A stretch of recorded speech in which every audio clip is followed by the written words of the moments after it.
paper genocide, the dual fates of ethnic Israelites and Idumeans. The destruction of Jerusalem and the scattering of its inhabitants represent one of history's most profound turning points.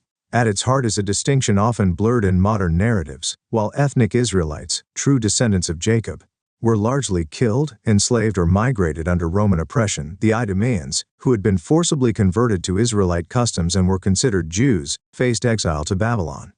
This pivotal divergence shaped not only the course of Israelite history, but also laid the foundation for Rabbinic Judaism and the modern confusion surrounding Israelite identity. This article examines these parallel fates and their consequences, revealing how the true Israelites were erased while Idumeans rose to redefine the land and faith of Israel. The destruction of Jerusalem, the true Israelites' fate.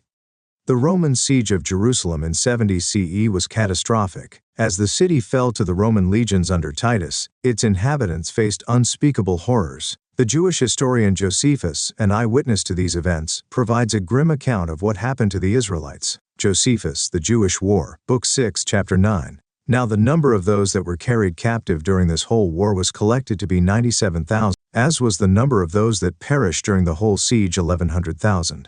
This staggering death toll reflects the systematic destruction of ethnic Israelites. Many were enslaved, fulfilling the curses outlined in Deuteronomy 28, 64-68, where Yahweh warns his people of their fate if they disobey his laws. The Lord will scatter you among all peoples, from one end of the earth to the other, and there you shall offer yourselves for sale to your enemies as male and female slaves, but no one will buy you. Others fled voluntarily, seeking refuge in neighboring regions to escape Roman persecution. These scattered remnants preserved their identity in exile, though they were far removed from the land of their inheritance. The Idumean exile, distinct yet assimilated. While the true Israelites faced death and enslavement, the Idumeans, descendants of Esau, experienced a different fate. Having been forcibly converted to Israelite customs under the Hasmonean dynasty, the Idumeans were considered Jews by their contemporaries, though they remained distinct in lineage. Their integration into Israelite society was shallow, driven by political necessity rather than covenantal faithfulness. During the Roman suppression of Judea, the Idumeans, along with Herodians, were exiled to Babylon. This exile, while disruptive, did not carry the same devastating consequences as the Israelites' enslavement and mass killings. Instead, it positioned the Idumeans to play a pivotal role in the rise of Rabbinic Judaism and the reshaping of Israelite identity. Josephus mentions the Idumeans in several instances, highlighting their opportunistic behavior during the siege of Jerusalem and their eventual displacement. Unlike the Israelites, whose cultural and physical destruction fulfilled divine prophecy, the Idumeans were able to regroup and thrive in Babylon, where their influence on religious practices began to take shape. The rise of Rabbinic Judaism and Babylonian influence. The exile of Idumeans to Babylon coincided with the transformation of Israelite religious traditions. With the destruction of the Second Temple, the Pharisaic oral traditions became the foundation of what we now know as Rabbinic Judaism. This new framework codified Israelite practices into the Babylonian Talmud, blending Torah teachings with Babylonian customs and interpretations. Yahawashi condemned such traditions during his ministry, warning against the elevation of man-made doctrines over Yahweh's commandments. Matthew 15:6-9. Thus you have made the commandment of God of no effect by your tradition, hypocrites. Well did Isaiah prophesy about you, saying, These people draw near to me with their mouth and honor me with their lips, but their heart is far from me. And in vain they worship me, teaching as doctrines the commandments of men. This period also saw the rise of influential families like the Kalonymus, who originated in Babylon and were closely tied to rabbinic traditions. The Kalonymus family later migrated to Italy, where they influenced the development of Sephardic Judaism, and then to Germany, where they shaped the Ashkenazi community. The Sephardim, who trace their roots to Italy and Spain, and the Mizrahi, whose origins lie in Babylon, are all connected to this Babylonian framework. Syria-Palestina, and the erasure of Judea. Emperor Hadrian's renaming of Judea to Syria-Palestina was part of a broader Roman strategy to erase the identity of the land's original inhabitants. Following the failed Bar Kokhba revolt 132-135 CE, Hadrian sought to obliterate the connection between the land and the Israelites. Judea became Syria-Palestina, invoking the Philistines to sever the association with Jacob's descendants. Jerusalem was renamed Aelia Capitolina and rebuilt as a Roman city, with pagan temples replacing sacred sites. This renaming paralleled the cultural genocide of the Israelites.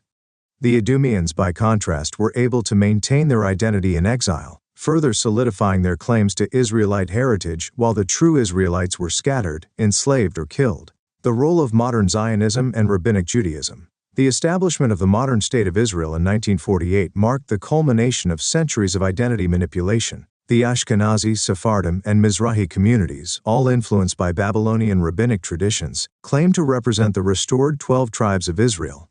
However, their shared lineage through the Kalonymus family and their ties to the Babylonian schools reveal a history rooted in exile, not covenant. Modern Zionism, a secular nationalist movement, ignored the divine requirements for Israel's restoration. True restoration, as outlined in prophecy, involves Yahweh gathering the scattered descendants of Jacob. Isaiah 11:12. He will set up a banner for the nations, and will assemble the outcasts of Israel and gather together the dispersed of Judah from the four corners of the earth. The political creation of the State of Israel reflects the ambitions of Edom, rather than the fulfillment of Yahweh's promises. Obadiah 1:6. Oh, how Esau shall be searched out, how his hidden treasures shall be sought after. Modern conflict, prophecy in motion. The ongoing conflict between Hamas Ishmaelites and the State of Israel Edomites underscores the prophetic struggle over the land of Israel. Neither side represents the true heirs of Jacob's covenant. Instead, both fulfill the roles of adversaries described in Psalm 83. They have said, "Come, and let us cut them off from being a nation, that the name of Israel may be remembered no more. For they have consulted together with one consent, the tents of Edom and the Ishmaelites." The restoration of true Israel. Despite the historical erasure of the true Israelites, Yahweh's covenant remains unbroken. The promises of restoration and inheritance are central to prophetic scripture. Ezekiel 7:21-22. Surely I will take the children of Israel from among the nations, wherever they have gone, and will gather them from every side and bring them into their own land. The ultimate restoration will not come through political maneuvering but through Yahweh's divine intervention. Under Yahweh's reign, the true descendants of Jacob will reclaim their identity and inheritance. Conclusion. The parallel fates of ethnic Israelites and Idumeans during Rome's conquest reveal a deliberate rewriting of history. While the true Israelites were killed, enslaved, or scattered, the Idumeans, considered Jews by their contemporaries, were exiled to Babylon, where they played a central role in the rise of Rabbinic Judaism. The renaming of Judea to Syria-Palestina and the creation of the modern State of Israel reflect the culmination of this paper genocide. However, the true restoration of Israel remains a divine promise, ensuring that the scattered descendants of Jacob will one day return to their inheritance, and the false claimants will face Yahweh's judgment.